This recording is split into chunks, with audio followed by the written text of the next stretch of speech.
Assalamualaikum warahmatullahi wabarakatuh.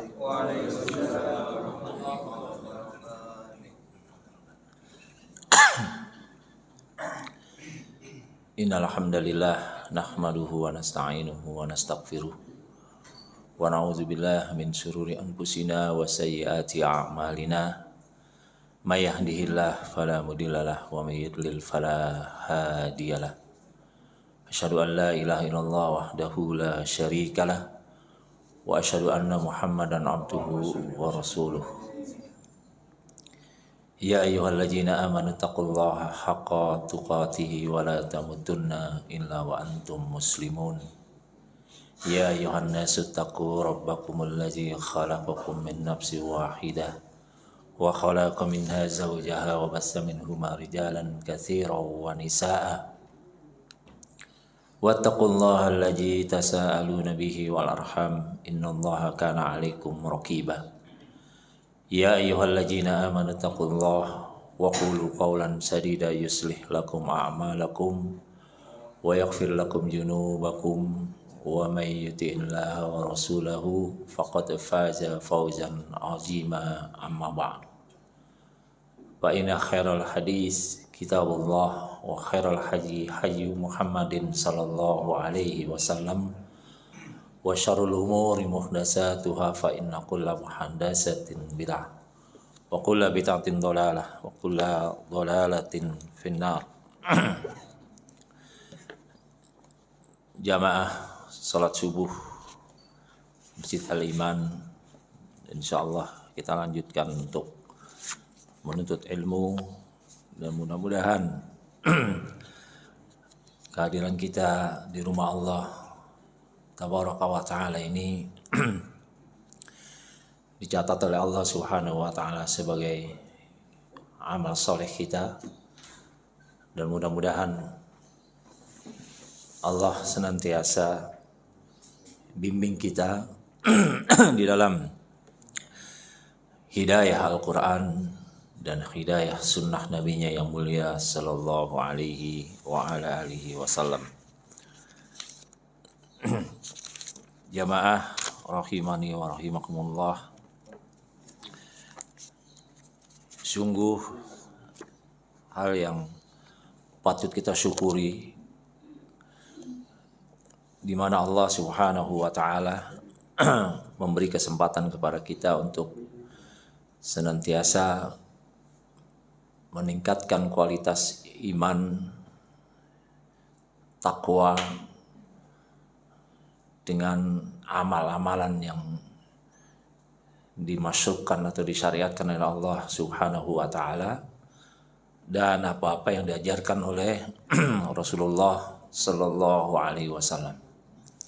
Dan inilah yang harus kita ikuti senantiasa dalam beribadah kepada Allah, yakni ar-ruju' ilal kitabi was sunnatin nabi sallallahu alaihi wasallam. Kita kembali kepada Al-Quran dan sunnah nabinya sallallahu alaihi wa ala alihi wasallam. Ada beberapa amalan-amalan khusus dalam kajian kitab Tazkiyatun Nufs, yakni berbicara tentang amalan-amalan hati yang lebih dominan, ya, yang dimulai atau berangkat dari perbuatan hati seseorang, yang dari situ tercermin bagaimana amaliyah secara zahiriyah, ya. Dan di dalam yang kita pahami bersama bahwa seluruh aktivitas perbuatan seseorang, baik secara umum atau secara khusus masalah ubudiyah, peribadatan, tentu juga dimulai dari hati, ya. Baiknya hati seseorang, maka akan baik pula tingkah laku perbuatan seseorang tersebut. Rusaknya hati seseorang, maka akan merusak seluruh tingkah laku dan amal perbuatan seseorang. Dalam kajian yang insya Allah jamaah telah dapati dari kitab Tazkiyatun Nufus. Tentu sudah banyak sekali, namun dalam waktu yang singkat ini ada salah satu amalan hati yang wajib kita juga ketahui, yakni al-juhdu fid dunya, juhud terhadap dunia. Juhud artinya tidak tamak, tidak rakus, tidak juga melebihkan dunia lalu melupakan akhirat. Ya.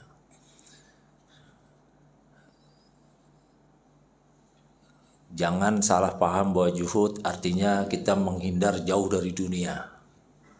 Ya. Sementara kita hidup di dunia, apa yang kita rasakan di dunia, kita alami di dunia, disikapi dengan tidak gulu berlebih-lebihan sehingga lupa kepada akhirat. Itu kaidah yang sederhananya. Ya. Sebab ada beberapa orang salah paham juhud menjauhi dunia. Ya. Dia berinteraksi hanya kepada Allah Subhanahu wa Ta'ala. Bahkan sebagian mereka mengasingkan diri dari hablum minan nas. Hidup mengasingkan diri. Seolah-olah kalau berurusan dengan orang lain, dengan dunia akan merusak ibadahnya. Ini sebagian pemahaman juhud. Ya. Terutama orang-orang sufi. Ya. Mereka tinggal di gunung-gunung gitu ya, mengasingkan diri. Ya. Gunung yang ada. Mereka berharap bahwa dengan itu mendekatkan diri kepada Allah dengan full, dengan sepenuhnya. Tetapi ada sisi lain yang mereka justru melanggar beberapa aturan agama itu sendiri. Di pertemuan lalu, bahwa kemuliaan seseorang bagaimana dia bersikap kepada Allah hablum minallah dan bersikap kepada manusia hablum minan nas. Dan Islam sunnah Rasulullah SAW tidak eksklusif, tidak memisahkan diri, mengasingkan diri di tempat yang tertinggi seolah-olah. Dia tidak. Sunnah Rasulullah SAW itu membaur, bermasyarakat, ya. Menebarkan amar ma'ruf, nahi munkar. Bagaimana kalau itu tidak kita bermasyarakat? Bagaimana menegakkan Al-Quran dan Sunnah? Bagaimana mendakwakan Islam? Ya. Kalau kita mengasingkan diri, eksklusivisme. Ya. Nah, juhud di sini, hiduplah kita di dunia sebagaimana orang hidup di dunia, tetapi jangan kita melupakan kehidupan kita di akhirat. Itu ta'rif definisi yang mudah kita pahami. Tentu penjelasannya sangat luas sekali dan panjang sekali. Ada beberapa bagian yang perlu kita ketahui tentang juhud ini, dan para ulama telah menjelaskan di dalam menjelaskan kepada umat ini tentang juhud itu sendiri. Di antaranya Al-Imam Ibn Taimiyah rahimahullah telah menyatakan bahwa az-zuhdu tarku ma la yanfa'u fil akhirah. Juhud adalah meninggalkan sesuatu yang tidak bermanfaat untuk akhirat. Jadi segala sesuatu kehidupan di dunia kita jika tidak bermanfaat untuk akhirat, maka kita harus meninggalkannya. Itulah juhud. Ketika orang lupa kepada akhirat karena kehidupannya di dunia, maka dia wajib meninggalkannya. Dalam hadis hubbud dunya wa karahiyatul maut. cinta kepada dunia, dia lupa kepada akhirat, dia lupa kepada kematian, bahwa setiap orang pasti akan mendapati kematian. Kullu nafsin ja'iqatul maut. Dan dunia yang telah Allah tabaraka wa ta'ala berikan kepada manusia ini, hakikatnya adalah sebagai karunia yang Allah berikan kepada mereka untuk menjalani kehidupan dunia. Allah memfasilitasi kebutuhan-kebutuhan makhluk termasuk manusia. Tetapi manusia yang diberikan kelebihan dari makhluk lainnya, dia harus memastikan, meyakini, wabil khusus orang muslim dan mukmin, bahwa kehidupan dunia ini kehidupan yang tidak abadi. Kehidupan yang tidak selama-lamanya kita tinggali. Dunia, dana yadinu dunia. Itu artinya sesuatu yang pasti binasa, sesuatu yang pasti musnah, sesuatu yang pasti hancur. Itu dunia. Terambil dari bahasa Arab. Sedangkan kehidupan lawannya baqa, kekal, adalah akhirat. Kalau kita pulang kampung, orang beriman itu pulang kampung yang sebenarnya kemana, Pak? Akhirat. Bahkan kematian merupakan satu kegembiraan bagi orang-orang yang beriman dan bertakwa. Karena apa? Dia meyakini akan berjumpa dengan Robnya.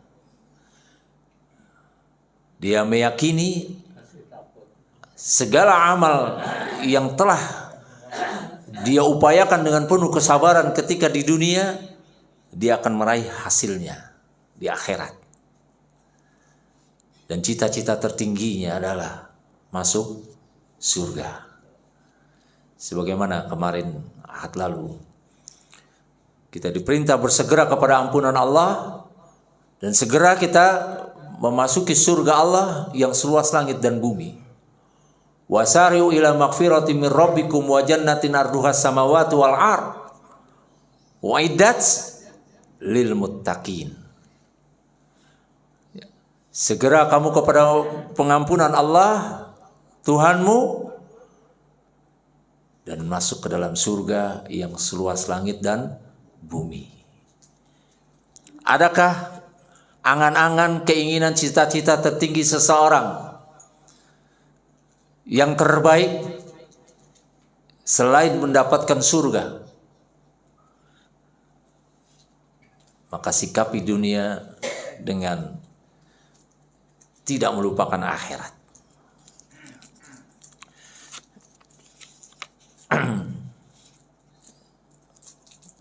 Wal wara, kata Imam itu Taimiyah rahimahullah, sedangkan wara tarku ma takhafu darara fil akhirah.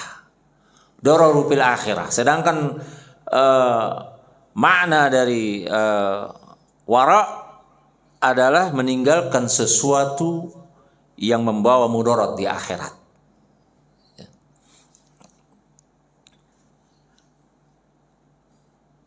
Al-Imam Ahmad bin Hanbal rahimahullah juga menyatakan bahwa beliau rahimahullah mengatakan innama huwa ta'amun duna ta'amin wa libasin duna libasin wa sabru ayyamin qalailah. Yang dimaksud juhud secara lahir adalah seseorang membatasi, tidak berlebihan dalam urusan makan mereka. Kemudian mereka tidak berlebihan dalam urusan pakaian mereka dan bersabar di hari-hari penuh kesulitan. berpakaian, makan, dan aktivitas kehidupan dunia lainnya, silakan. Tetapi jangan berlebihan. Bahkan segala sesuatu yang berlebihan itu yang menyebabkan orang lupa kepada akhirat. Bekerja, ketika orang bekerja berlebih-lebihan, dia dapat melupakan kehidupan akhirat.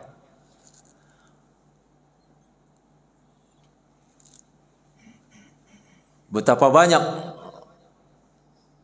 sebagian dari diri kita, mudah-mudahan Allah mau mengampuni kesalahan mereka, ketika Jumat dipanggil oleh Allah, masih sibuk dengan urusan kantornya, masih sibuk dengan rapatnya, masih sibuk dengan pabriknya, masih sibuk dengan perniagaannya.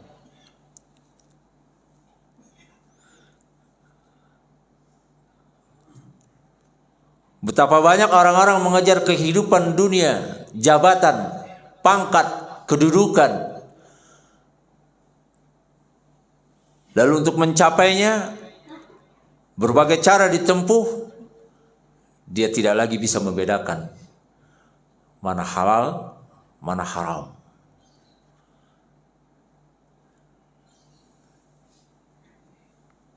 Dan contoh-contoh yang cukup banyak di hadapan kita.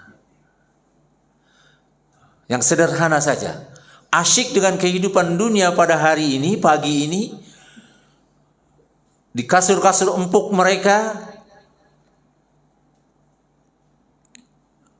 tidak bangkit sholat subuh berjamaah ke masjid.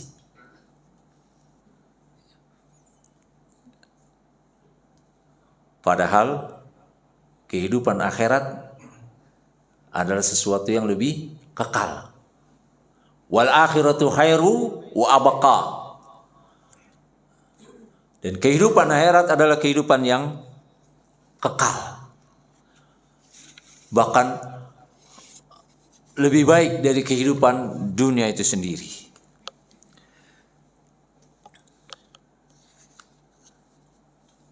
Jamaah rahimani wa rahimakumullah. Seseorang yang ingin bahagia kehidupan dunia, dicintai oleh Allah dan dicintai oleh seluruh manusia, maka dia harus menempuh jalan juhud. Sebagaimana Rasulullah sallallahu alaihi wasallam ketika ditanya oleh seseorang, apa itu juhud? Ya. Lalu bagaimana supaya dia dicintai oleh Allah dan Rasulnya? Ya.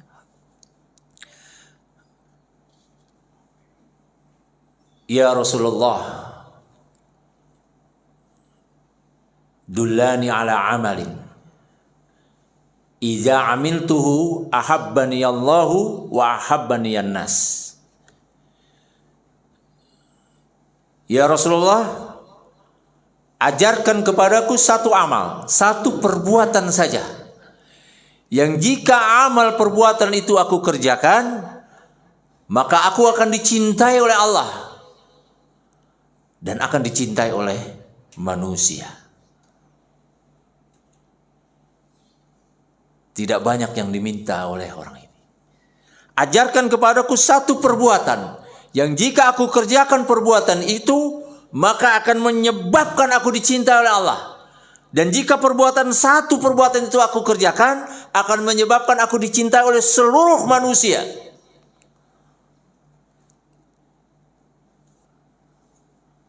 Rasulullah sallallahu alaihi wasallam menjawab, ijhad fid dunya, juhudlah engkau terhadap dunia, yuhibbakallah, niscaya Allah akan mencintaimu. Wajahad fima indan nas, dan juhudlah engkau terhadap apa yang ada di tangan-tangan manusia, apa yang dimiliki orang lain. Yuhibbakan nas, niscaya Allah niscaya seluruh manusia akan mencintaimu.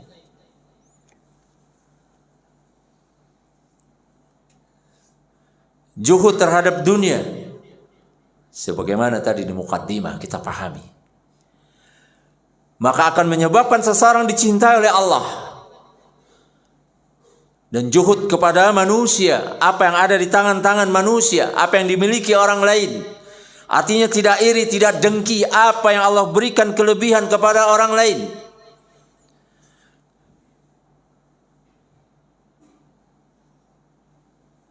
Maka engkau akan dicintai oleh manusia.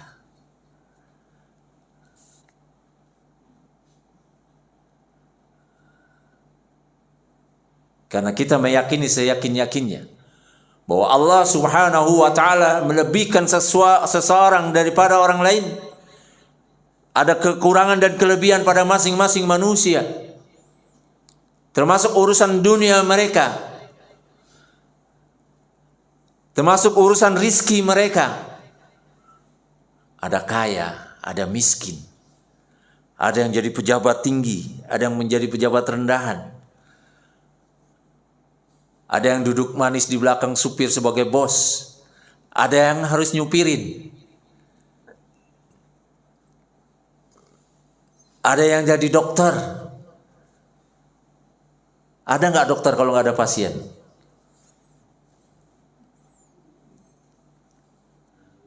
Allah ciptakan semua berpasang-pasangan. Ada kaya, ada miskin. Ada pagi, ada petang. Ada siang, ada malam. Ada wanita, ada laki-laki. Ada orang punya uang, ada orang tidak punya uang. Ada orang makan, ada orang tidak makan.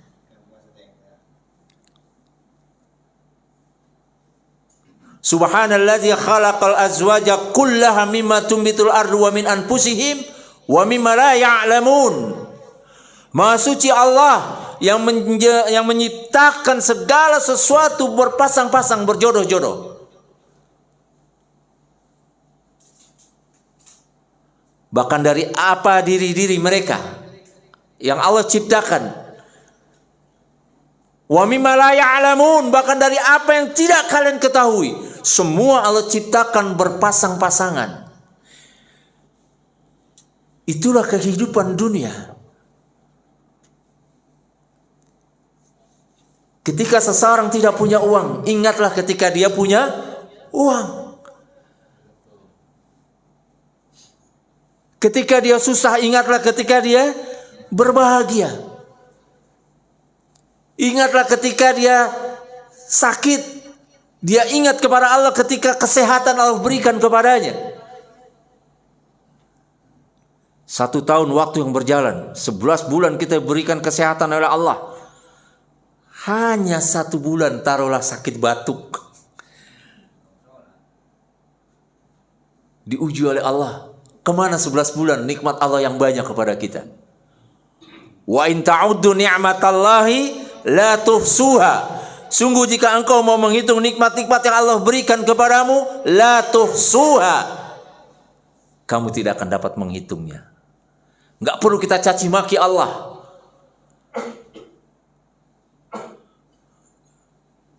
Bahkan kemiskinan yang Allah berikan kepada kita sebagai ujian, kekayaan yang Allah berikan kepada seseorang juga sebagai ujian.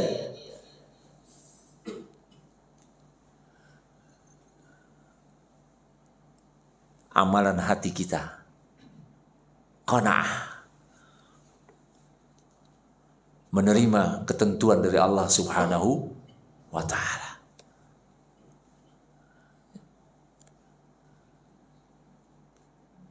Allah ciptakan ketika kita sedang susah, ketika kita sedang tidak punya uang, keperluan banyak, ingat firman Allah, innallaha yabsutur rizqa liman yasha wa yaqdiru liman yasha'u bighairi hisab. Sesungguhnya Allah melapangkan rizki bagi siapa yang Allah kehendaki, dan Allah menyempitkan rizki bagi siapa yang Allah kehendaki tanpa perhitungan. Berbaik sangka kepada Allah. Siapa yang berbaik sangka kepada Allah, maka dia dapat kebaikan dari Allah.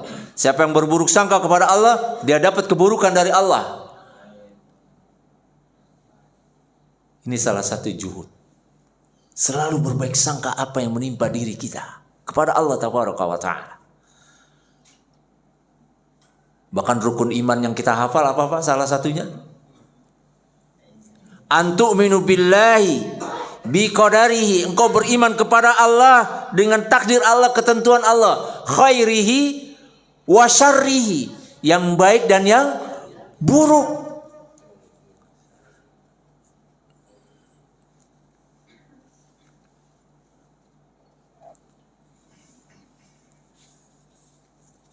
Inilah amalan hati kita, dimulai dari hati kita, meyakini seyakin-yakinnya bahwa Allah Jalla Jalaluh yang menyebabkan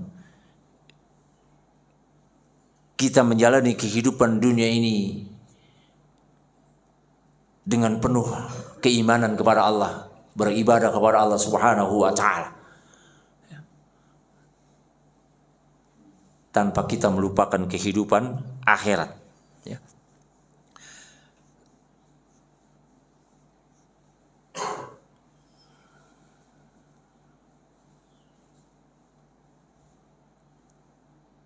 Allah Subhanahu wa Ta'ala dengan melalui lisan Nabi yang mulia sallallahu alaihi wasallam telah mengajarkan kepada kita berbagai macam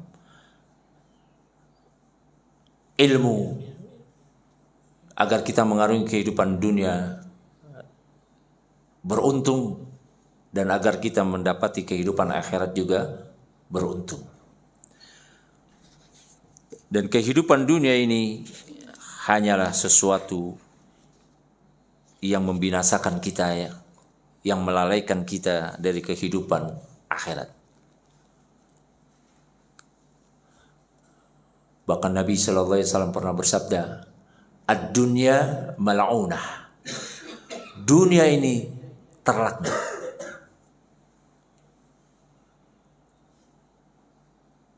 Wa ma fiha, dan apa yang ada di dalamnya itu terlaknat. Illa zikrallah, kecuali orang yang ingat kepada Allah.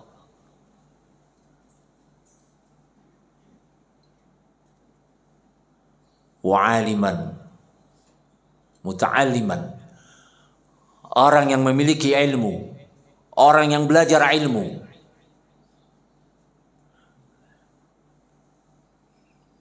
Orang yang tidak dilaknat. Illa, kecuali tadi. Orang yang memiliki ilmu dan orang yang menuntut ilmu. Tabiat dunia, hukum asal dunia adalah ad-dunya mal'unah. Maka pandai-pandai kita mensikapi kehidupan dunia ini. Jangan sampai melalaikan kita dari kehidupan akhirat.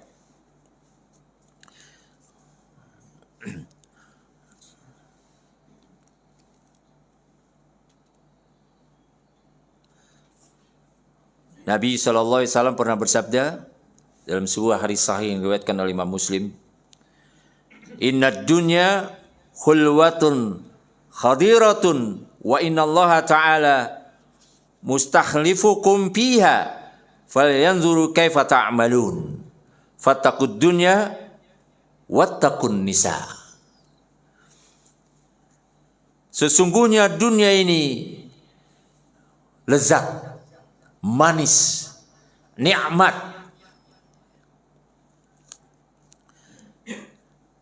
menyenangkan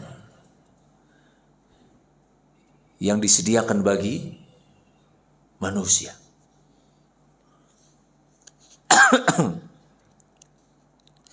Dan Allah Ta'ala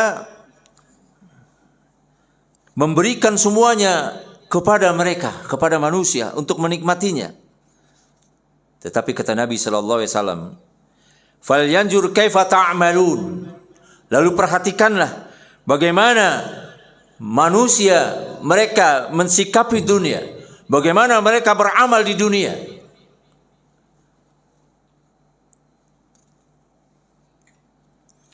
fattaqud dunya, maka berhati-hatilah terhadap dunia, terhadap fitnah dunia. Wattaqun nisa, dan berhati-hatilah terhadap fitnah perempuan.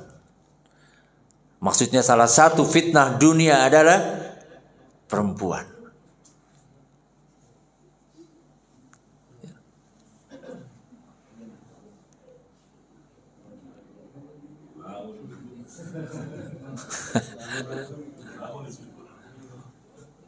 Bukan berarti terus bapak-bapak, nah ini dunia bahaya nih perempuan, kita ceraiin aja istri kita, enggak. Ya, berhati-hati terhadap perempuan, salah satunya. Ya.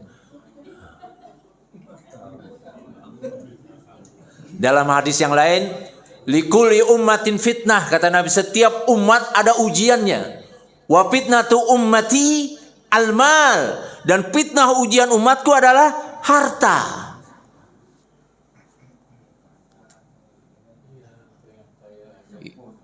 Jamaah ibu-ibu di belakang langsung teriak, tuh dengar, bukan perempuan aja. Saya bela ya Bu ya. Harta. Ya. Arti sabda Nabi SAW ini adalah salah satunya. Ya.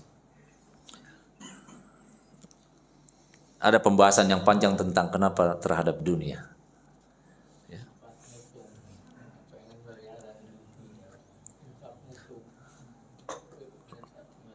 Kata Rasulullah, salah satu banyaknya penghuni neraka adalah wanita. Ya.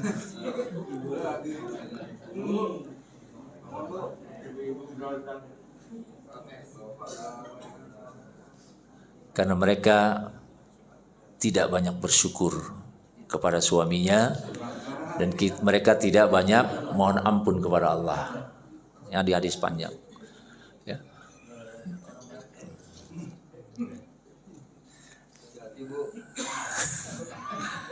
Tapi ibu-ibu, sebaik-baik perhiasan dunia adalah wanita salehah, bukan laki-laki yang gagah, bukan suaminya yang kaya raya. Ad-dunya mata'un wa khairu mata'id dunya al-mar'atus salihah. Dunia ini perhiasan, dan sebaik-baik perhiasan adalah wanita yang salihah.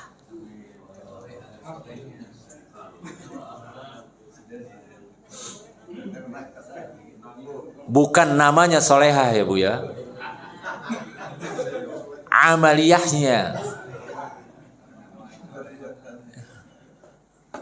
Bukan juga namanya soleh, amaliyahnya.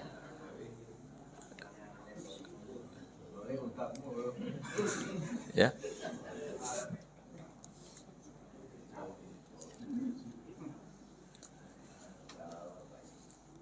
Karena amal kita lah yang akan mengiringi seseorang nanti sampai ke liang kuburnya, sampai dibangkitkannya, sampai kehidupan akhirat. Bukan badan-badan kita, jasad-jasad kita, kegantengan kita, kecantikan kita, kedudukan kita, harta kita, jabatan kita. Ya.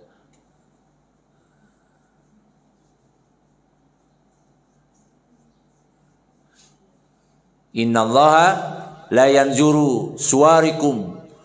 Sesungguhnya Allah tidak melihat kepada tampang-tampangmu, wajah-wajahmu,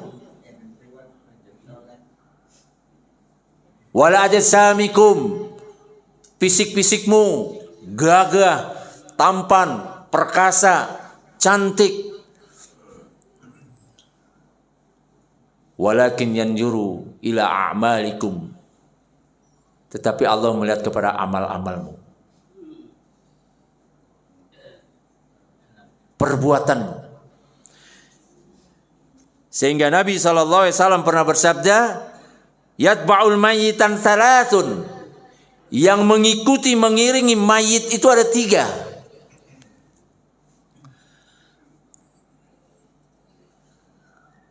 Apa yang 3 itu? Kata Rasulullah SAW, wa maluhu, hartanya, wa amaluhu, amal perbuatannya. Ya. Harta, amal perbuatan.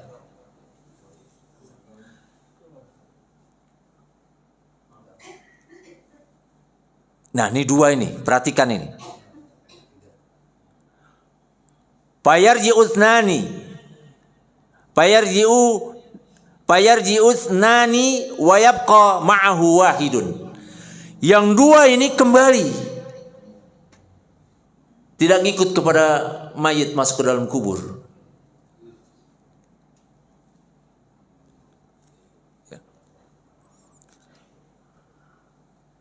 Wa yabqa ma'ahu wahidun. Dan yang tinggal bersama si mayit satu. Yarji'u ahluhu wa maluhu. Yang kembali itu adalah hartanya, terus keluarganya. Bapak-bapak mencintai istri?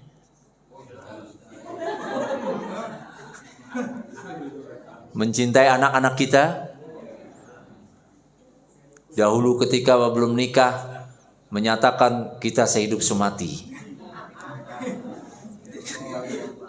Ketika istri meninggal, bapak ikut ke kubur. Saking cintanya, ikut ke dalam lubang kubur. Ditangkap polisi bapak. Gak boleh. Tukang gali kubur pun marah-marah. Bahkan semua orang akan marah-marah. Majnun, gila orang ini. Mau ikut kubur sama istrinya. Atau istri mencintai suaminya sehidup semati. Ketika suaminya meninggal, apa ikut?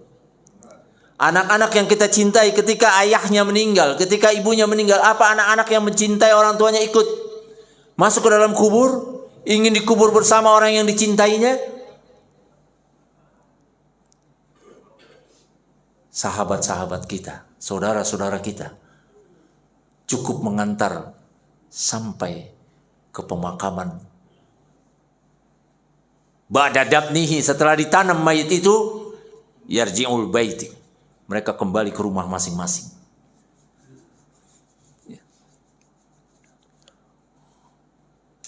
Wa yabqa amaluhu, kata Rasulullah, yang tinggal bersamanya adalah amalnya, perbuatannya.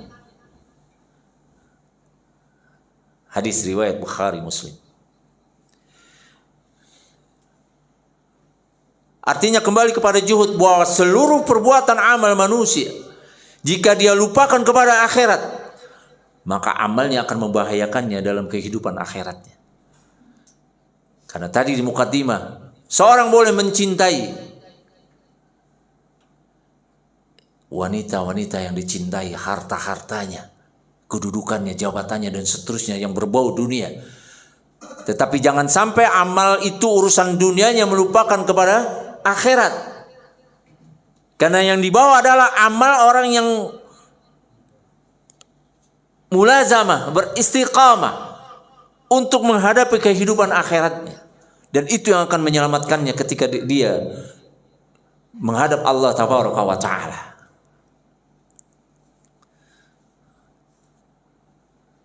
Bahkan dalam hitungan detik, orang sudah tidak lagi menyebut nama kita ketika kita sudah jadi mayit.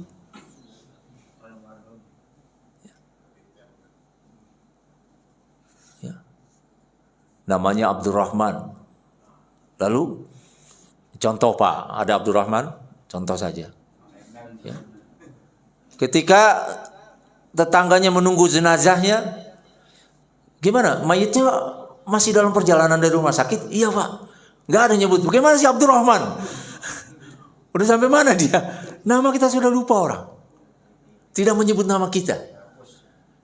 Ketika sholat di masjid, sholat jenazah, imamnya tidak, hampir nyaris saya tidak mendengar. Mana si Abdurrahman, bawa ke sini mayatnya? Enggak ada. Tolong bapak-bapak, mayatnya bawa ke depan. Kita sholatkan bersama. Ada menyebut nama kita?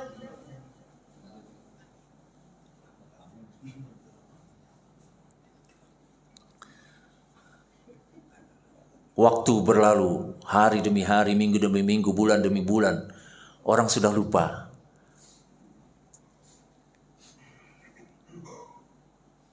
Siapa itu Wahyudin? Siapa itu Edi Stianto? Siapa itu Abdurrahman? Bersama siapa kita tinggal di alam kubur? Amal. Bersama siapa kita menghadapi padang mahsyar? Yaumul mizan, yaumul jaza. Bersama siapa kita menghadapi kehidupan akhirat? Amal. Maka juhud harus kita tanamkan dalam hati kita, lalu wujudkan dalam perbuatan kita.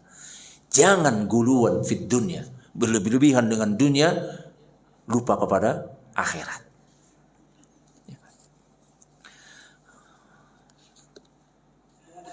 Karena kebahagiaan dunia atau kesengsaraan dunia hanya sementara.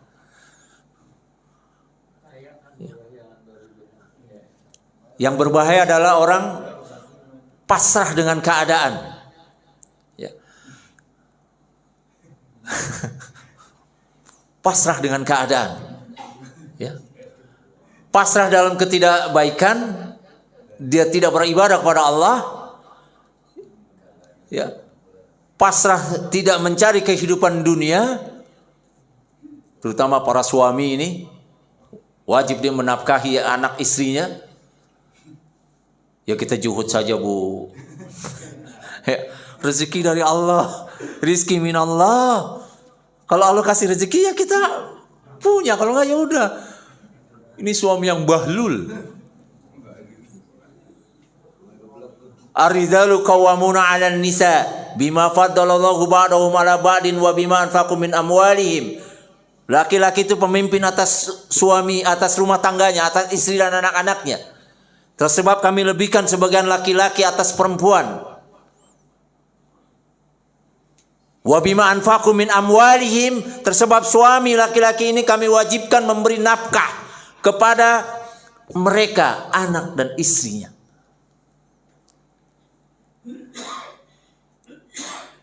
Enggak, kita juhud bu, bapak lagi juhud. Jangan sampai nanti lupa kepada akhirat. Maka bapak enggak kerja. Innalillah wa inna ilaihi raji'un.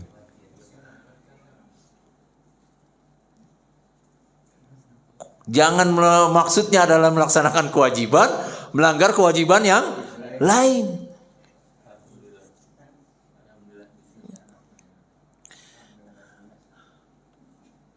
Ada juga orang dalam keadaan miskin, ya, diuji oleh Allah, ibadah rajin, sholat 5 waktu rutin, bahkan berjamaah di masjid, ta'lim, baik kelakuannya, baik akhlaknya, menjalankan syariat agama ini, tapi Allah uji dengan kemiskinan.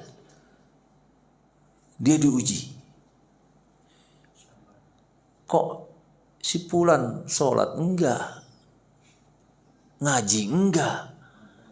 Kaya raya? Kurang apa ya Allah saya? Tahajud enggak pernah saya tinggal. Subuh berjamaah minal awal. Ujian.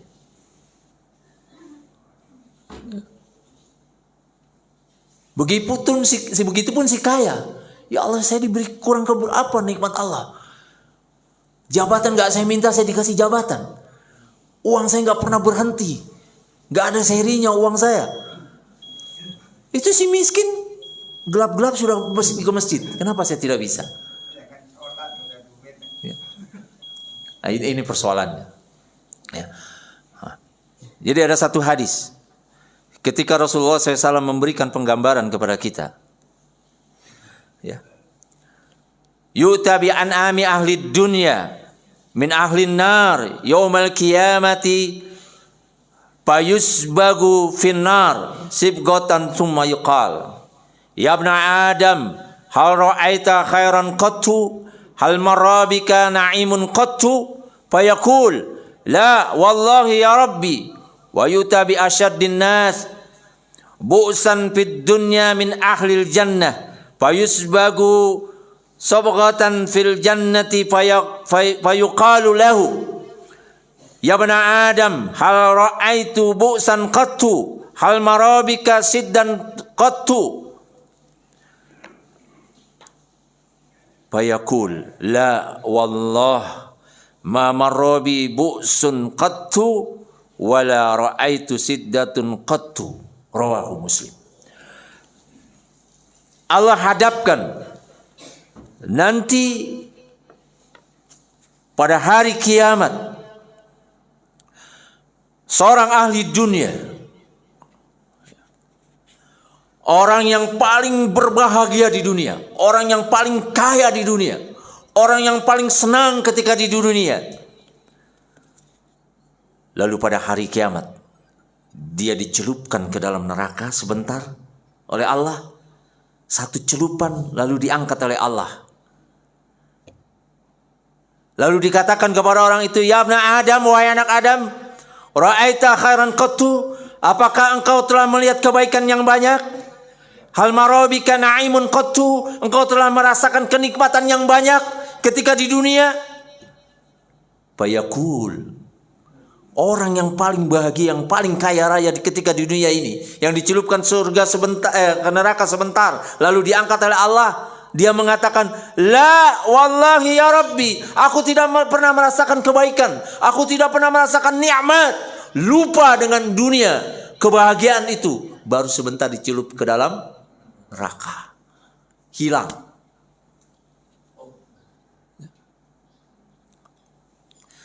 Lalu dihadapkan seorang yang paling miskin di dunia, paling sengsara dia, paling belangsak dia. Peribahasa kita apa Pak? Sudah jatuh ketiban tangga. Tangga ada pakunya. Pakunya karatan. Tetanus.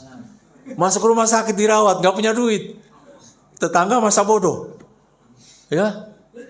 Diponis meninggal.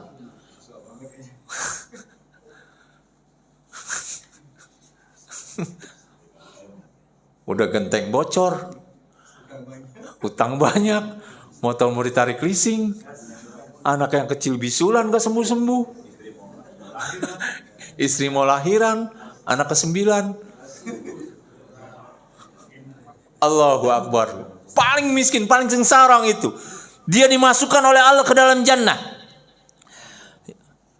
Sebentar saja lalu diangkat oleh Allah dari jannah itu. Lalu dikatakan kepadanya, ya abna Adam, hal ra'aita bu'san qattu, apakah engkau pernah merasakan kesengsaraan yang paling sengsara? Hal marabika siddatun qattu, engkau pernah merasakan sesuatu yang paling susah? Apa jawab orang yang paling susah itu? Yang paling miskin, yang paling sengsara itu? Fayaqul, la wallahi ya Allah, tidak pernah. Ma marrabi bu'san qattu wala ra'aitu siddatun qattu, aku tidak pernah merasakan kesengsaraan, aku tidak pernah melihat kesusahan. Padahal baru sebentar masuk ke dalam surga diangkat lagi. Itulah kehidupan dunia. Ya, sampai sini. Karena bel udah bunyi. Wallahu a'lam bishawab. Silakan. Ya, silakan Bapak-bapak juga yang mau tanya. Yap. Assalamualaikum warahmatullahi wabarakatuh. Khususnya untuk bapak-bapak Ustaz ini kan Jumatan, hari Jumat Jumatan kita Ustaz. Maaf sedikit leceh ada kaitan dengan sholat ada kita. Iya. Ketika khatib udah naik mimbar mengucapkan salam, kita kan nggak boleh ngapa-ngapain. Tapi kadang-kadang sebelah kita karena baru datang ngajakin salam itu Jumatan kan pahala Jumatan, apa kira-kira murah gitu. Iya. Ya terus kadang kan di mana-mana banyak sering terjadi kan kotak amal jalan kan waktu berada di mimbar. Kita kan pindah-pindah di kotak kita. Iya, kotak amal mengganggu ya. Terus apakah ketika khotib mengucapkan sholawat Nabi, Pak pasti mengucapkan kita harus membalas juga. Ya. Tadi kan itu mengatakan manusia berpasang-pasangan, ada siang malam laki perempuan. Ada orang laki-laki ada beberapa teman saya itu sampai ayah itu nggak mau nikah, pasangannya udah meninggal bagaimana tadi kira itu? Ya. Jawab satu-satu ya. Ini 5 pertanyaan. 5 pertanyaan, jawab satu-satu. Yang pertama, kalau khotib sudah naik mimbar, sudah mengucapkan assalamualaikum, bagaimana kan gitu ya Pak ya? Ada orang ngajak salaman, ya, dan segala macam. Apa yang harus dilakukan kita jamaah yang hadir di masjid ketika Jumat? Termasuk tadi orang salaman ya Pak ya? Nggak boleh kita jangan Ya. Perlu tarbiyah sih, kita perlu mengajarkan kepada umat ya. Berhati-hati juga kita melaksanakan sunnah yang terjadi di hadapan saudara-saudara kita yang belum paham. Sama orang setelah sholat salam, assalamualaikum, orang salam-salaman, muter-muter, ya itu perlu kita tarbiyah. Ya. Kita menghadapi seperti itu. Ya sebaiknya kita tidak bersalaman, ya. Bahkan kita ansitu diam, duduk diam. Tidak boleh main-main lagi, main HP, main kancing baju, ya, main-main kuku, gigit-gigit kuku. Walhasil tidak boleh ada aktivitas apapun. Perhatikan khatib, ya. Kalau tidak itu, faqad lagauta, sia-sia Jumatmu. Ada orang sudah menegakkan itu, lalu aduh sebelah saya berisik nih, ganggu atau anak-anak, gak boleh berisik. Batal juga pahala Jumatnya. Tapi gimana? Kejadian kita berisik ini. Itu tugasnya khatib. Khatib di atas mimbar yang bertugas. Tolong anak-anak jangan berisik. Dengarkan khutbah ini. Jangan mengganggu orang yang sedang sholat. Bahkan boleh dia kalau perlu anak-anak dikeluarkan dulu supaya khutbah ini tidak terganggu. Atau sebelumnya petugas sebagaimana caranya. Pokoknya mengatasi itu. Bukan kita. Biarin aja dia berisik. Pahala Jumat kita hilang. Bahkan jika engkau memberitahu saudaramu dengan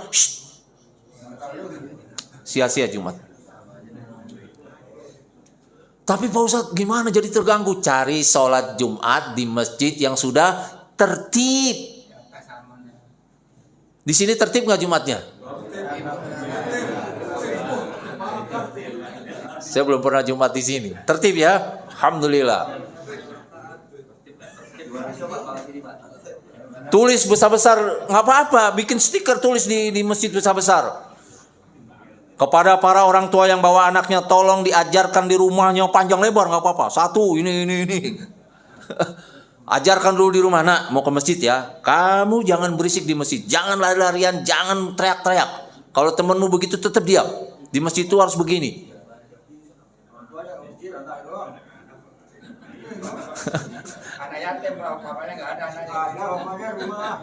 Anaknya ditegur, ada anak kecil ditegur berisik, hei berisik kamu, ngapain kamu masjid berisik segala macam. Itu juga perlu tarbiyah. Jangan sampai anak-anak trauma juga dengan masjid. Ya, begitu mau ke masjid Al-Iman, ada Pak Edi nggak? Ada Pak Edi nggak? Bapak itu galak tuh. Iya kemarin wah, retrauma sama masjid, nggak boleh juga. Kita berhati-hati.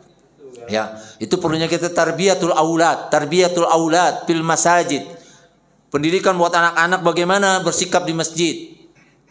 Ya, pengurus juga mensiasati. Ya. Itu yang pertama, Pak. Ya, yang kedua tadi kotak amal berjalan di masjid. Ini janganlah ya. Ya. Saya beberapa masjid saya katakan jangan seperti itu, jangan. Ya, kalau nggak gitu pada bahil Pak Ustadz, pada nggak mau infak. Urusan dia sama Allah. Taruh aja kotak amal di luar. Orang mau naruh mau tidak, la basabi, tidak mengapa. Terserah orang mau naruh apa enggak.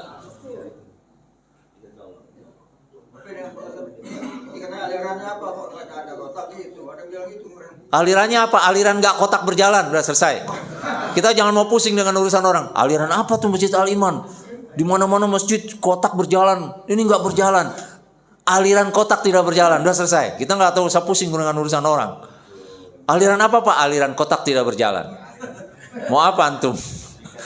Dah, kita jangan dipusingkan, jangan dibikin wajibul manzil. Tahu wajibul manzil? Dibikin PR mulu sama orang. Ya, apa itu nggak pakai kunut? Bapak pakai kunut. Mana dalilnya? Tanya orang yang berbuat. Saya nggak berbuat pakai kunut, jangan tanya ke saya. Bapak kan pakai kunut, mana dalilnya? Habis sholat salam-salaman keliling-keliling, mana dalilnya? Kan saya nggak melakukan. Itu kaidah. Yang berbuat, dia yang menunjukkan dalil, hujjah, bayan. Sandaran hukumnya apa? Orang nggak berbuat, nggak ada dalilnya. Tapi dalam kajian ilmiah baru, nih dalilnya kenapa saya tidak ini, kenapa saya tidak berbuat ini, begitu. Ya Pak ya. Jadi janganlah kotak di sini, ya. Ada kotaknya bentuknya kuburan lagi. Beberapa masjid nakut-nakutin orang, ini apaan sih? Saya pernah gitu juga di daerah Ciketing apa ya, ada kesana tuh. Aduh, apa sih ini orang nih kotaknya bentuknya kuburan, seolah-olah ingat pada mati itu. Ya bukan wilayahnya di situ. Ya. Tolong jangan pengurus masjid, jangan. Taruh kotak besar-besar di situ, orang mau naruh mau tidak serahkan sama Allah. Ya. Ya. Kemarin ayatnya kita paham, ya. Ali Imran ayat 133. Orang bertakwa bagaimana? Alladzina yunfikuna fis sarai wad dharra. Orang bertakwa dia menginfakkan hartanya dalam keadaan lapang dia punya duit atau dalam keadaan sempit dia nggak punya. Nggak usah lagi diajarkan dengan kotak-kotak tadi. Itu yang kedua. Yang ketiga tadi apa Pak? Ada 5 nih. Yang khotib baca sholawat. Ya. Apakah kita nyaut? Ya nyaut. Gimana cara nyautnya? Ya dalam hati saja. Ya. Ketika menyebut nama Rasulullah, orang yang bakhil kata Rasulullah SAW yang disebut tabaku, dia tidak bersolawat kepada, dalam hati saja. Ya. Rasulullah SAW, Allahumma sholli alaihi. Bapak nggak usah teriak gitu, nggak usah. Meskipun suara vokal Bapak bagus, nggak usah. Dalam hati aja. Allah Maha tahu. Innallaha alimun bijatis sudur. Sesungguhnya Allah mengetahui apa yang ada di hati-hatimu. Oh, dia berselawat juga kepada Rasulullah. Sudah. Yang keempat apa Pak? orang kan sudah berpasang-pasangan. Oh ya, berpasang-pasangan. Iya. Orang berpasang-pasangan. Lalu ada orang yang sudah meninggal istrinya, dia nggak mau nikah lagi. Itu urusan pribadi Pak. Tapi kata Ibnu Abbas radhiyallahu an, ya, Ibnu Abbas radhiyallahu an mengatakan, kalau nggak salah Ibnu Abbas, saya lupa. Aku malu menghadap Allah ketika aku dalam keadaan membujang. Ketika ditinggal istrinya, aku akan malu menghadap Allah dalam keadaan membujang, lalu nikah lagi. Dan nikah itu nisfuddin, separuh dari urusan agama. Kata Rasulullah, cari yang separuhnya lagi. Orang yang nggak nikah rugi, ya. Separuh agamanya hilang. Dan kehidupan itu berjalan Pak, bukan lihat ke belakang. Tiap hari merenung, kenapa sih Pak? Aduh, saya belum bisa menerima istri saya meninggal. Dosa Pak. Nikah lagi Pak. Ya, nikah lagi. Al-mar'atu an-nisa'u katsirun jiddan. Wanita-wanita itu banyak sekali. Sekarang 1 banding berapa? 7. 1 laki-laki, 7 wanita yang belum dinikahi. Masa 7 nggak dapat 1? Ya. Kartu nama kan Bapak punya, mantan direktur. Kasih. Saya mantan direktur loh. Rugi nggak nikah sama saya? Kasih kartu namanya. Tapi kan mantan. Jadi nikah lah Pak. Ya. Itu sunnah Nabi Sallallahu Alaihi Wasallam. Sunnah para anbiya wa rasul. Sampai akhir hayatnya apa nggak mau nikah Pak orang itu? Dia belum pernah nikah. Iya. Ini kan persoalannya tadi kalau istri meninggal, nikah lagi. Kalau dari awal dia tidak nikah, Islam menghukumi, para ulama menghukumi, ada orang yang tidak mau nikah karena sakit, sesuatu dan lain hal yang memang diuzur insan, ya. Ada juga tidak mau nikah karena benci terhadap pernikahan. Ada 2 masalah. Kalau dia tidak mau nikah karena benci dengan pernikahan, nggak bebas nikah. Enak aja kita ngasih makan anak orang. Kita aja masih susah. Wah, nggak penting tuh nikah. Nah ini membenci pernikahan. An nikahu sunnati wa man rughiba an sunnati falaysa minni. Kata Rasulullah, nikah itu sunnahku. Siapa yang tidak suka dengan sunnahku bukan golonganku. Ya. Tapi kalau dia karena sakit, sesuatu dan lain hal yang uzur insan yang dibolehkan secara syariat, dia tidak mau nikah bukan karena membenci pernikahan. Ya. Udah nyari-nyari belum dapat. Ya nyarinya di seputar Jatimulya, ya Jalan Jati 6. Perempuan kan ngeblatak di mana-mana, Pak. Ya. Bergaul lah, tanya ikhwan-ikhwan. Ana belum nikah ini, ana mau zuat. Gimana cariin dong? Itu kan. Ana mau nikah lagi ini, ta'addud, istri lebih dari satu. Ya. Ana mampu, ana kaya, ana saleh insyaallah, ana bisa membimbing istri ana yang kedua, cariin buat istri kedua. Boleh enggak? Boleh. Ya.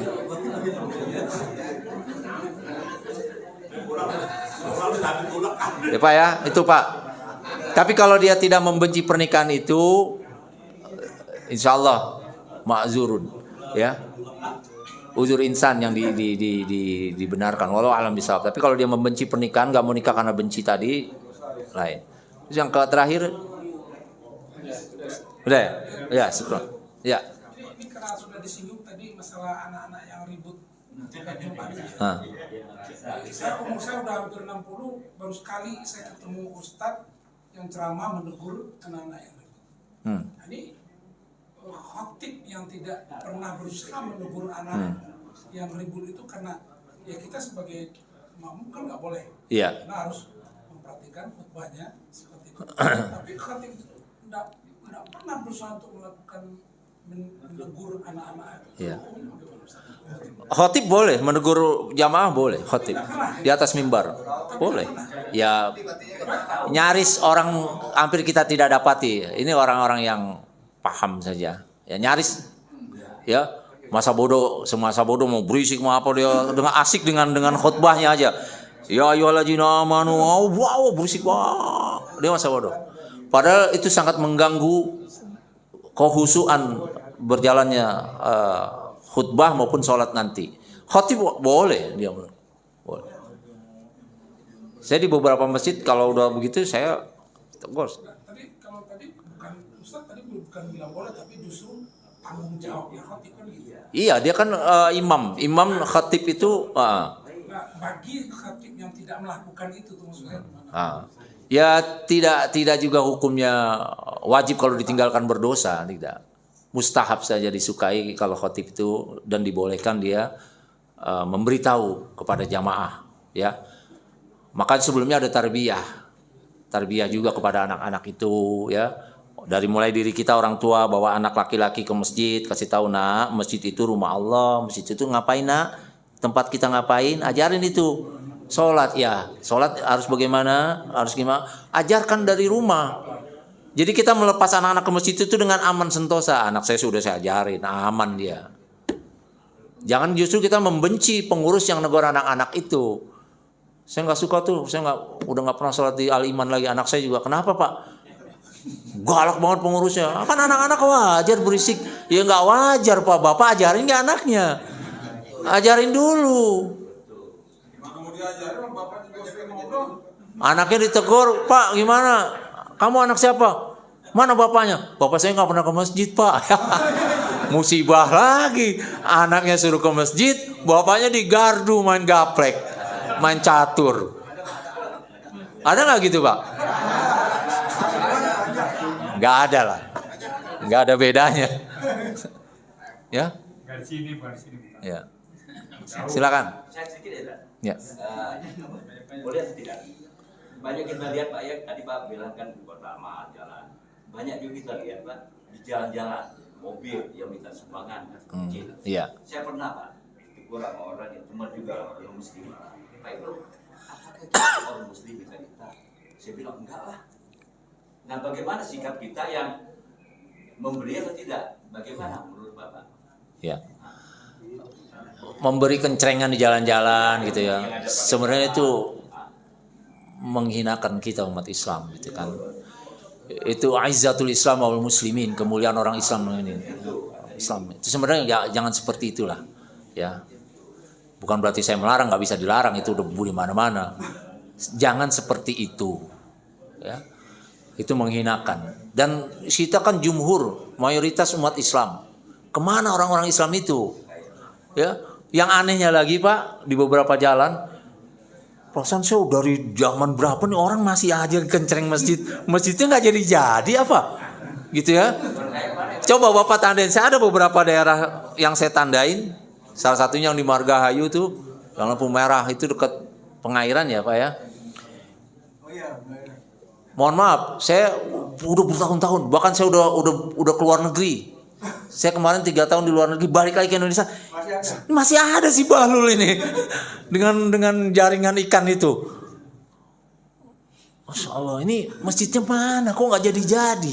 Terus bertahun-tahun seperti itu, hina banget. Kalau perlu panggil itu pengurusnya, apa sih masalah antum apa? Enggak nih, kenapa? Cariin duit. Udah, berhenti mulai besok jangan ada orang di jalanan. Kita cariin duit. Kubah berapa harganya? Iya, kubah belum jadi. Berapa harganya? Kita patungan. Itu malu Pak. Kalau mau ngasih ya itu hak orang mau ngasih. Sebaiknya sih tidak. Ya. Sebaiknya tidak dengan niat bahwa kita untuk kemuliaan Islam. Dan harta yang kita keluarkan akan ditanya Pak. Ya, akan ditanya oleh Allah Subhanahu wa taala, bukan hanya kita mengeluarkan, tapi ditanya itu nanti. Ya. La tazalu qatma 'abdin yaumal qiyamati hatta yus'alu an arba'in. Kaki seorang hamba pada hari kiamat tidak akan sanggup bergerak di pengadilan Allah sebelum dia sanggup menjawab 4 pertanyaan. Salah satunya adalah al-mal, harta. Min aina iktasabahu, dari mana dia peroleh hartanya? Wa bima anfaqahu, dan kemana dia keluarkan. Keluarnya ditanya nih. Bayarlah, keluarkanlah kepada tempat-tempat yang jelas daripada yang tidak jelas. Ditanya harta yang kita keluarin ini halal betul, kita dagang nasi uduk, kita ngojek, halal insya Allah. Tapi keluarnya itu ditanya, kemana kamu keluarkan? Wa bima anfaqahu. Jangan. Dan hina sekali. Ya. Kata Rasulullah SAW, al-yadu ulya khairun minal yadi sufla. Tangan yang di atas lebih baik dari tangan yang di bawah. Ini minta-minta. Oh, banyak penjelasan tentang diharamkannya kita minta-minta kecuali dalam keadaan terpaksa. Kehinaan. Sebaiknya jangan. Al-Iman pernah ngecek gitu? Jangan. Kalau ada kumpulin seluruh orang Islam sekitar ini, kita sidang. Ya, punya duit berapa kamu? Punya duit berapa? Kumpulin ini buat masjid kita. Nggak usah teriak-teriak, kecek-kecek di jalan. Kemana orang Islam itu? Ya, dulu ya. Ya, baik. Sampai sini jamaah sekalian, waktu kita terbatas dan sudah ada yang WA ke saya juga, Pak Ustadz kelamaan belum makan ini. Ya. Lebih kurang saya mohon maaf. Mudah-mudahan manfaat bagi kita sekalian. Subhanakallahumma wa bihamdika asyhadu an la ilaha illa anta astaghfiruka wa atubu ilaik. Assalamualaikum warahmatullahi wabarakatuh.